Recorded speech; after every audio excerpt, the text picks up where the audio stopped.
Assalamualaikum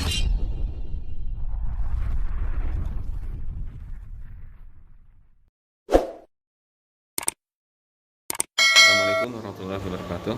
Ya, hari ini kita akan masuk di dalam ruang tahanan Polres Donggala. Kita akan mensuasanakan agama untuk para tahanan supaya ada semangat hidup, kemudian tidak ada rasa-rasa frustasi ketika dikenalkan agama. Kemudian kita membiasakan kebiasaan agama sehingga ketika mereka bisa selesai dari masa penahanan, masa hukuman, insya Allah akan ada efek-efek positif. Semoga Allah, apa yang kita niatkan, maksud kita ke sana itu insya Allah Allah kabulkan. Insya Allah. Assalamualaikum warahmatullahi wabarakatuh. Alhamdulillah, kami ini lagi di ruangan tahanan Polres Donggala. Alhamdulillah teman-teman di sini rajin-rajin sholat. Nah, ini mereka rajin-rajin sholat. Semoga nanti setelah selesai masa hukuman, bisa lebih baik lagi. Kemudian insya Allah pekerjaannya nanti di luar, usaha-usahanya diberkahi karena kedekatan dengan Sang Pencipta. Insyaallah. Insyaallah. Ya, hari kita sholat. Sudah, masih ada yang ditunggu? Kita, iya. Kita sholat duhur berjamaah. Ini kegiatan rutin. Sholat duhurnya kegiatan rutin di sini. Dan di sini ada taklimnya, kadang ceramah-ceramah. Alhamdulillah, jadi semangat. Allahumma salli ala sayyidina Muhammad karim. Allahu akbar, Allahu akbar. Asyhadu an la ilaha illallah, asyhadu anna Muhammadar Rasulullah. Hayya 'alas shalah, hayya 'alal falah. Qad qamatis shalah, qad qamatis shalah. Allahu akbar, Allahu akbar. La ilaha illallah. Assalamualaikum warahmatullahi wabarakatuh. Waalaikumsalam warahmatullahi wabarakatuh. Rabbana atina ilman warzuqna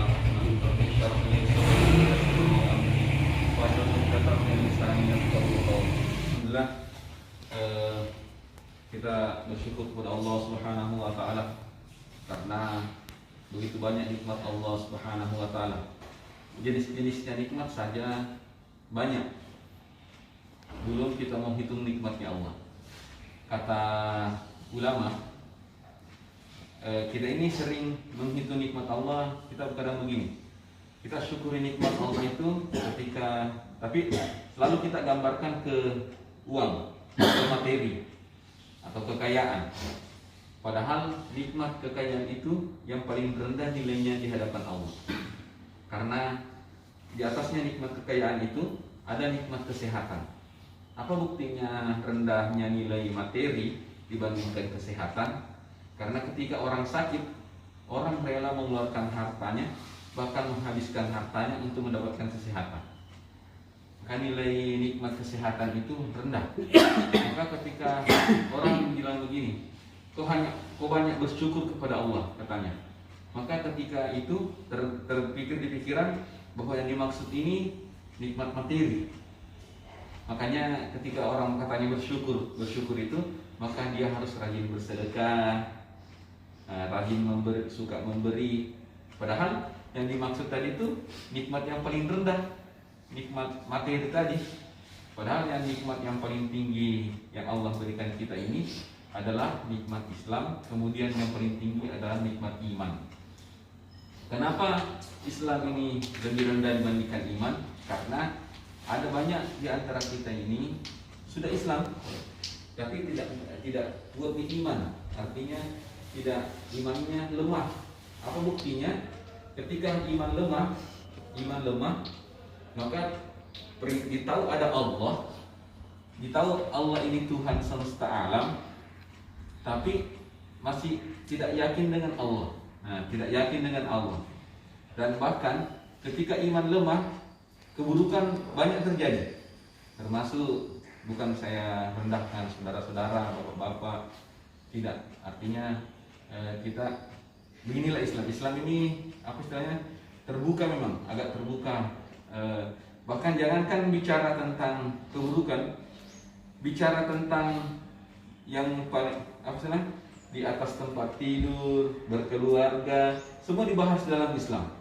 Hal yang terkecil dibahas dalam Islam. Inilah hebatnya Islam, sempurnanya Islam.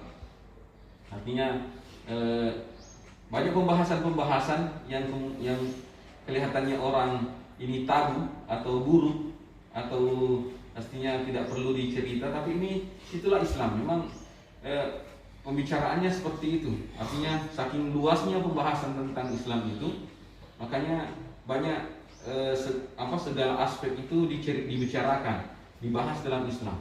Hampir tidak ada sama sekali satu aturan, satu kejadian itu tidak diatur oleh Islam. Minimal sekali ketika dia tidak sama, ketika ada satu kejadian yang tidak sama, tidak ada hukumnya sama sekali, tapi masih boleh dihubungkan dengan satu kejadian yang mirip-mirip. Ya, makanya dalam Islam itu, dalam ilmu fikih ada namanya qiyas. Nah, mengkiaskan artinya boleh kita satu kejadian itu ketika tidak ada hukumnya yang jelas, maka kita boleh kiaskan ke tempat lain. Seperti zakat. Nah, zakat kan di zaman Rasulullah kan tidak ada zakat beras. Nah, yang ada zakat kurma, ada yang gandum. Maka ketika kita di Indonesia tidak ada yang makan, maksudnya kurma bukan makanan pokok, kemudian gandum bukan makanan pokok, maka dikiaskan ke beras. Makanya muncullah hukum beras. Kalau kita zakat fitrah itu wajibnya itu ke beras, bukan ke gandum, karena jadi makanan pokok. Itu maksud saya. Maka hadirin Allah Subhanahu wa taala, inilah Islam, mengatur segala aspek. Maka ketika Islam ini kita jalankan, maka kemudian ada level iman. Ketika level iman ini ada di hati, insya Allah Allah jaga dari segala perbuatan buruk. Kenapa kadang kita ini tiba-tiba lalai, ada keburukan yang kita kerja, maka itu imannya kita lagi turun.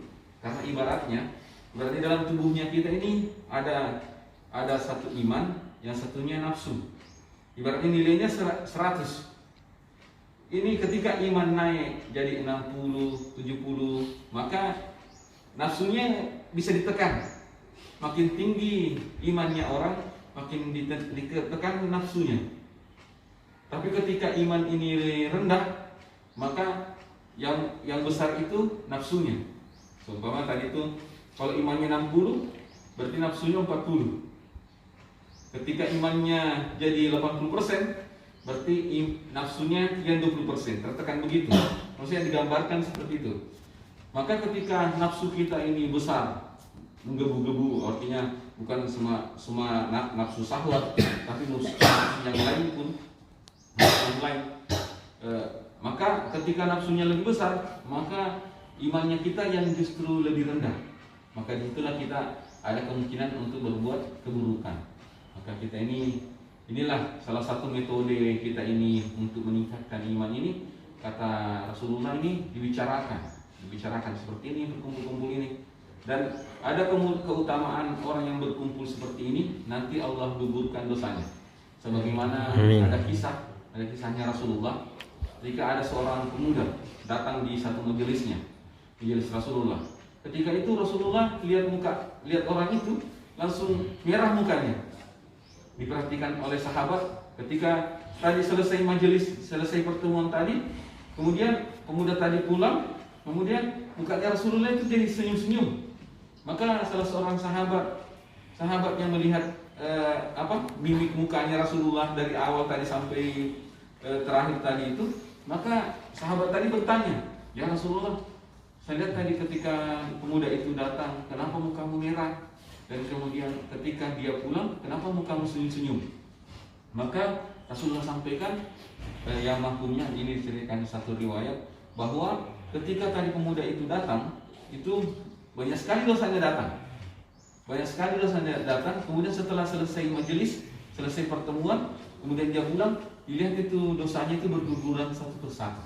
Kemudian ini digugurkan dosa-dosanya. Maka Allah Subhanahu wa taala, inilah tujuan kita ini berkumpul, membicarakan kebesaran Allah, bicara tentang syariat Islam. Insya Allah jadi majelis pengampunannya kita.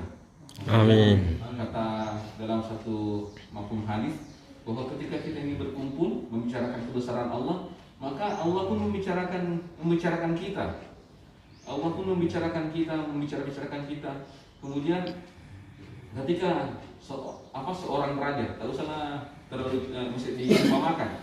Ketika kita dibicarakan oleh Kapolres yang ada di sini, maksudnya yang berkuasa dalam satu tempat, kita dibicarakan, ataupun nanti suatu di lapas kita dibicarakan, bicara kebaikan, bukan bicara keburukan ini, bicara kebaikan.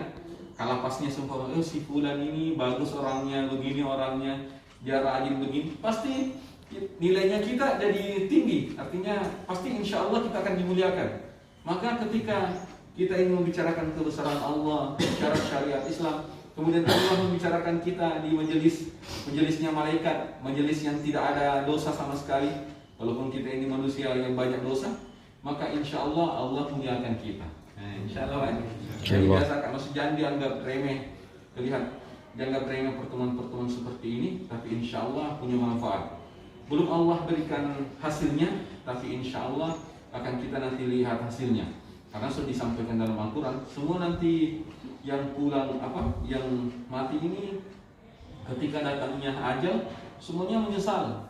Karena sedikit orang yang beramal menyesal, apalagi orang yang tidak beramal. Orang yang beramal menyesal karena amalnya tidak maksimal, artinya sedikit, masih mau ditambah. Orang yang paling tinggi amalnya pun akan menyesal karena masih berharap, kenapa saya tidak maksimalkan lagi? Alhamdulillah, kita selawat kepada Rasulullah SAW. Kita selalu berselawat, apalagi di malam Jumat, kemudian hari Jumat. Katanya, kata ulama ini kita banyak berselawat, karena salah satu nanti yang berikan kita syafaat nanti di yaumil akhir adalah syafaatnya baginda Rasulullah SAW. Ketika para nabi yang lain tidak bisa bersyafaat, Rasulullah bisa berikan syafaat. Amal-amal yang lain, amalnya kita lemah, maka kita tidak bisa lagi berada harapan lain, tidak ada bantuan dari orang tua. Jangankan istri yang kita selalu perhatikan hari ini, tidak akan bisa beri manfaat apa-apa. Tapi nanti kita salah satu syafaat itu datangnya dari Rasulullah SAW, selalu berselawat. Kemudian kita yakini bahwa dengan agama, dekat dengan Allah ini, menjalankan agama kita dekat dengan Allah, insya Allah kita akan sukses. Artinya ketika kita amalkan agama dekat dengan Allah, maka insya Allah urusan-urusan kita ini jadi lancar, Pak. Amin. Walaupun kelihatannya tersendat-sendat, insya Allah pasti ada manfaatnya. Artinya setiap sesuatunya, setiap keadaan, kejadian itu pasti ada manfaatnya. Ketika datang kelihatannya baik, insya Allah beri manfaat.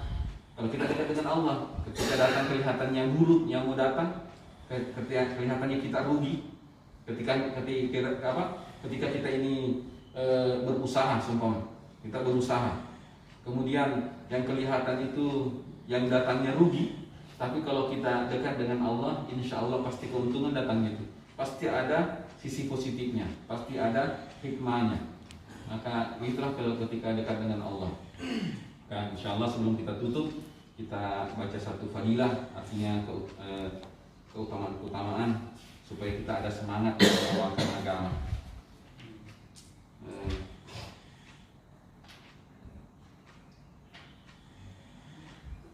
Tentang sholat, bertegas dalam sholat dalam setiap musibah. An Hudzaifah radhiyallahu anhu qala kana Rasulullah sallallahu alaihi wasallam idza hasabahu amru fazi'a ila shalah. Dari Sayyidina Hudzaifah radhiyallahu anhu, ia berkata, apabila baginda Rasulullah sallallahu alaihi wasallam menemui suatu kesulitan, maka beliau bergegas mengerjakan sholat. Hadis riwayat Ahmad, Abu Daud dari kitab Durrul Mansur. Salat adalah rahmat Allah Subhanahu wa taala yang besar. Mencari penyelesaian dengan salat ketika menghadapi setiap kesulitan berarti mendatangkan rahmat Allah Subhanahu wa taala. Jika rahmat Allah Subhanahu wa taala datang, tidak akan ada lagi kesulitan yang tersisa. Banyak riwayat yang menyebutkan tentang hal ini. Para sahabat radhiyallahu anhum yang selalu mengikuti setiap langkah baginda Nabi sallallahu alaihi wasallam juga sering melakukannya.